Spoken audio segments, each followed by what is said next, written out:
So it's I was just pointed out in the chat room by Keith that I'm looking very Billy Idol-esque, and I take that as a compliment, partially because, and this is relevant to today's topic, is that I thought he was so cool.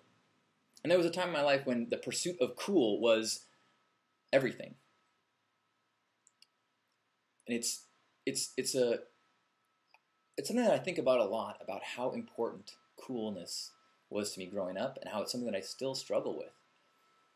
As I am approaching my 40th birthday, the end of this month, I've been doing a lot of thinking, and one of those things is that, I am aging. My body is aging physically, and so things that, I'm so blessed with the state of my body and my health. I'm very happy with, the way it looks to the world, but I'm also aware of, especially when I look at like old Burning Man pictures, I'm like, damn, I was ripped and huge. For me, I was big, muscular, I mean. And I'm becoming aware of my adolescent cool judgments being focused on myself, and how that sometimes affects the way that I see other people.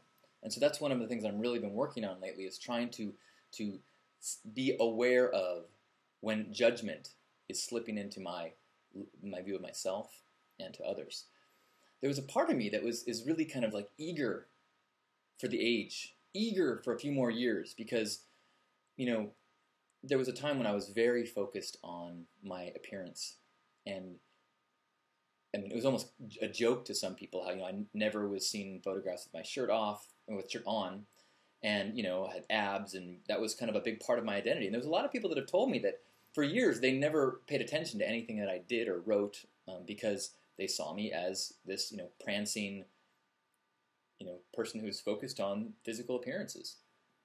And so there's a part of me that's like, man, it's going to be nice when I get a little pudgier, and that my identity, it will be much more about my ideas and my connection with source, as opposed to my ability to attract, my plumage as from a pretty bird. And so, in that way, but it's a two-way thing, because I want to not care about my appearance, but I also want to have a body that doesn't hurt and feels healthy. So that's the transition for me, is trying to go from a appearance focus to a health focus.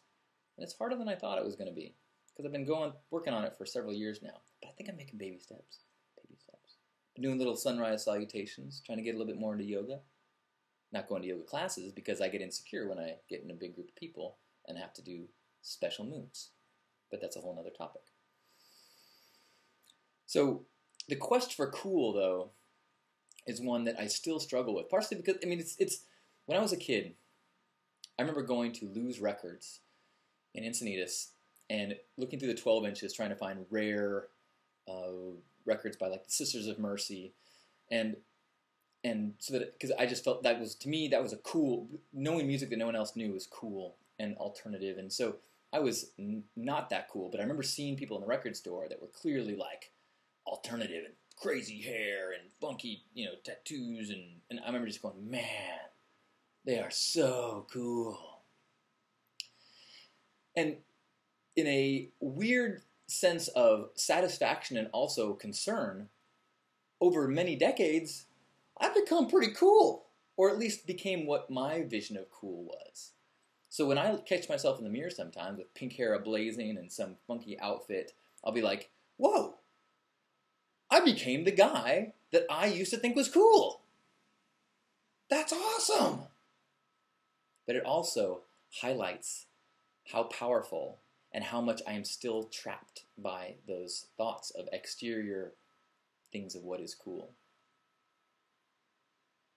It's a lifelong process, I suppose. But I one of the the kind of easing things about aging, there's some things that are going to be tougher, but one of the things that I am trying to embrace more and more is that